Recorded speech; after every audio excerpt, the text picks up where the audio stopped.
channel, and if you guys are new, hello, my name is Bridget. Today I'm coming back to YouTube as I kind of fell off the face of the earth for a bit.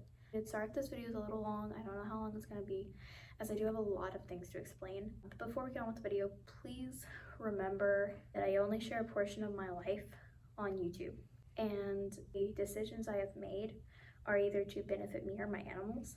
Therefore, any hate will be deleted in the comment section. I try to share most of my life, as this channel is about my life and my horses. I just want you guys to know,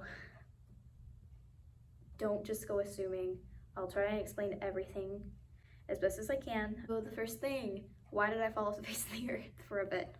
I cracked my phone and it was like completely, it just died. It gone. I cracked the back of my iPhone. I don't know how that happened. It has an OtterBox on it. My phone cracked and I had to wait about 2 weeks to get a new one because Verizon sucks sometimes. The second thing we're going to be talking about is Clover. Many of you guys know I had a mule filly. I had her mom, and then her mom had her, and I've raised her since she was born. She was born on my farm. And then she had just turned a year old. I sold her to a family. And the reason for that, the reason I sold her was because Clover was an accident. Clover, whenever I bought Clover's mom, I didn't know she was pregnant. I never planned on having a foal. I never planned on having Clover. So I decided, you know what, this isn't in my plan. I have a plan. I always have a plan.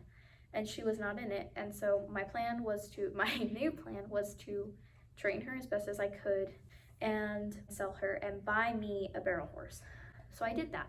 4 months later, I got Clover back because her owners decided to sell her, which was not in my plan.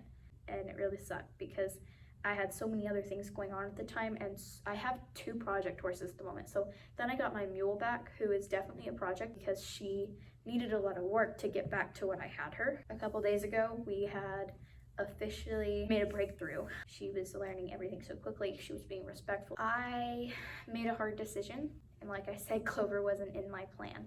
So what I did was, I said, I'm gonna take a leap of faith and I'm going to post Clover on Craigslist. We had 4 people in one day contact us, and it was the same day that I posted her. And it was kind of crazy. I priced her high. We kind of not interviewed, but throughout that week, 3 or 4 people came to see her. And one person came out and they were extremely interested, and they came out and they saw her and they worked with her a bit and they pet her and loved all over her. And they said, you know what, we want to pick her up tomorrow. I guess what I'm trying to say is that Clover's gone. They picked her up yesterday, and before everybody gets in the comments and is hating on me, I'm trying not to cry at the moment. And these people have made an oath, basically, that they will be keeping her for the rest of their life. I'm not gonna get her back. It's not like the first time I sold her where I'm just gonna get her back. They're going to keep her for the rest of her life. I'm having a really hard time with it. That's my baby, and I'm gonna explain it. I'm gonna get a little emotional. I sold Dixie, which was her mom, and Dixie was my best friend for the longest time. And I ended up having to sell her. So, because I was too big for her mom, because her mom was a pony, it was too big. And I ended up selling her, and I ended up selling Clover, and it was really, really hard for me to say goodbye to Dixie. That was like one of the hardest things I think I've ever done, is say goodbye to my project pony that I trained Dixie completely. And then having to say goodbye to my best friend was really upsetting, I guess. So I sold Dixie. And whenever I got Clover back, I felt like I had a piece of Dixie back, because I haven't gotten to see Dixie since she left, and it's only been 2 months, but I haven't gotten to see her. And I felt like I had Dixie back, kind of, not Dixie back, but I had a part of her back, because she looked so much like her mom. It's crazy, and her attitude is like so similar.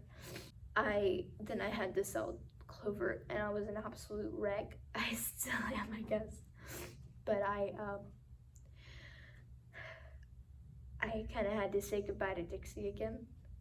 Plus, I'm losing Clover. I lost Clover again, and so it's really hard for me. It still is. So I'm gonna move on to the next topic, or else we're all gonna get really emotional.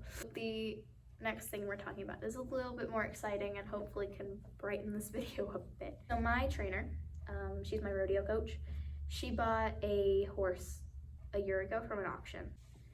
My trainer bought this mare, kept her for a year now. She's had her for about a year now, and wanted to sell her as, my trainer has like a lot of horses, like she has like 11 horses.